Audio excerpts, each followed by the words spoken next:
Hello guys, welcome back to my new video. আজকে আমি আমরা গোটা আচারের একটি রেসিপি, তাহলে শুরু করা যাক। এখানে আমি নিয়ে নিয়েছি 1 ডজনের মতো আমড়া গোটা ধুয়ে। এ পর্যায়ে আমড়া গোটাগুলো আমি কাটবো। কাটাটা আমি আপনাদের সাথে শেয়ার করছি। আমি কিন্তু খোসা ছাড়াবো না, খোসাটা শুদ্ধ আমি আচারটা তৈরি করব।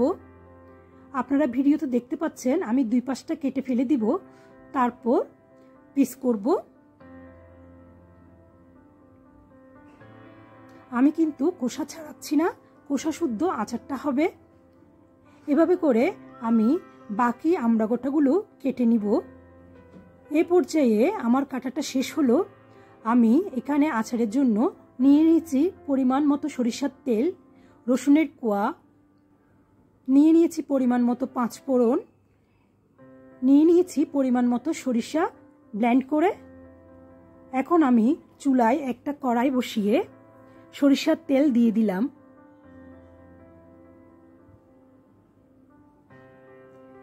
এ পর্যায়ে আমি দিয়ে দিচ্ছি তেজপাতা, দিয়ে দিচ্ছি রসুনের কোয়া,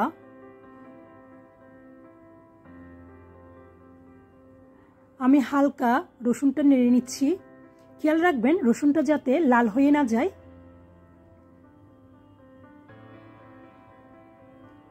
আমি সরিষা আর 5 ফোড়ন একসাথে ব্লেন্ড করে দিয়ে দিচ্ছি। এবার আমি একটু কষিয়ে নিব। এক্ষেত্রে আরো একটা জিনিস খেয়াল রাখতে হবে, সরিষা কিন্তু পরিমাণ থেকে যদি বেশি হয়ে যায় আচারটা তেতো হতে পারে। তো সরিষাটা আপনারা আপনাদের পরিমাণ মতো দিতে পারেন। আর রসুনটা যাতে লাল হয়ে না যায় সেদিকে খেয়াল রাখবেন। এভাবে করে আমি কষিয়ে নিচ্ছি। এবার আমার কষানোটা হয়ে গেলে আমি আমড়া গোটাগুলো দিয়ে দিলাম।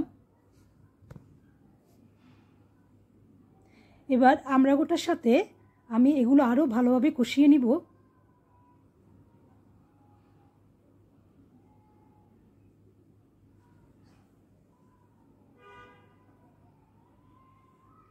এই পর্যায়ে চুলার আঁচটা থাকবে মিডিয়ামে।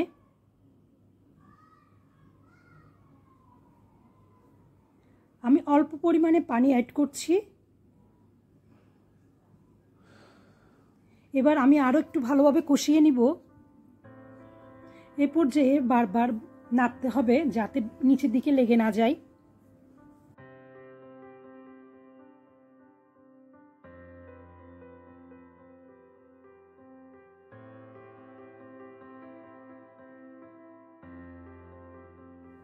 এবার আমি দিয়ে দিচ্ছি 1 টিস্পুনের মতো হলুদের গুঁড়া। হলুদের গুঁড়োটা দিয়ে আমি আবারও ভালোভাবে নাড়ব।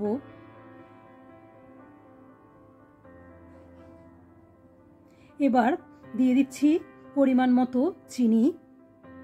এখানে আমার 1 কাপ চিনি লেগেছে।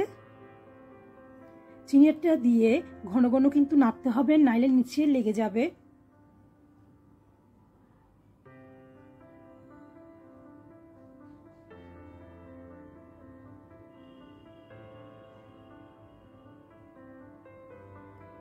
এবার আমি অ্যাড করছি চিলি ফ্লেক্স। আপনারা ঝালটা যার যার পছন্দ মতো দিতে পারেন।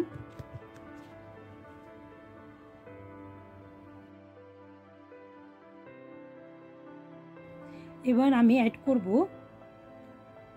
1 চা চামচের মতো ভিনেগার, যাতে আচারটা নষ্ট না হয় সেজন্য। এটা যে কোনো মুদির দোকানে আপনারা পেয়ে যাবেন। আমি আরো 5 মিনিট এটা চুলোয় রাখবো। বারবার অনবরত নাড়তে থাকবো। স্বাদের জন্য আমি 10 টাকা দামে একটা ম্যাগি মশলার প্যাকেট আমি দিয়ে দিচ্ছি। চাইলে এটা স্কিপও করতে পারেন। এবার আমি ঘন ঘন নাড়বো।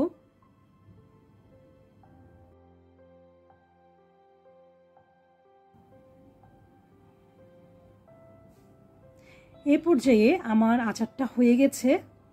আমি সার্ভিং এর জন্য একটা বাটিতে নিয়ে নিচ্ছি।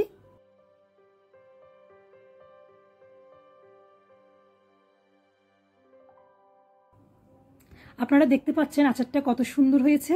ভালো লাগলে আমার চ্যানেলটিকে সাবস্ক্রাইব করে পাশে থাকবেন। ধন্যবাদ।